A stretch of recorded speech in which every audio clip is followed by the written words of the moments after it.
আর hard work একটা জিনিস বুঝো যে ভাই, তোমার ব্রেন খুব সিম্পল, হ্যারে তুমি যা বুঝাবা তাই বুঝবে। এখন হ্যারে বুঝানোর আরেকটা উপায় তো আছে। ধরো তুমি কালকে থেকে একটানা 1 মান্থ প্রতিদিন 15 ঘন্টা করে পড়তেছো, তোমার ব্রেন কি এটা দেখতেছে না? এই 15 ঘন্টা তো তার উপরে প্রেশার পড়তেছে, স্বাভাবিকভাবেই কনফিডেন্স আসবে। এবং তুমি সারাদিন রুমের মধ্যে চেগায় শুয়ে একের পর এক শর্টস দেখতেছো, দিনে 5-6 ঘন্টা 7-8 ঘন্টা 10 ঘন্টা ধরে শর্টস দেখতেছো, তোমার ব্রেন কি স্বাভাবিকভাবেই কনফিডেন্স পাবে? জীবনে না। তুমি যতই সেলফ টক দাও, যতই যা করো, জীবনে কনফিডেন্স পাবে না। তো কনফিডেন্স অর্জনের একটা বড় উপায় হলো হার্ড ওয়ার্ক।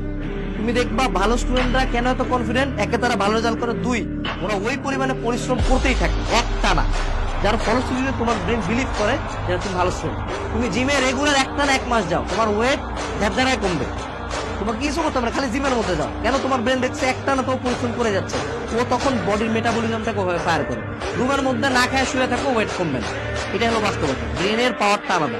তো হার্ড ওয়ার্ক কনফিডেন্স গেইনের একটা অনেক বড় টুল, অনেক বড় টুল।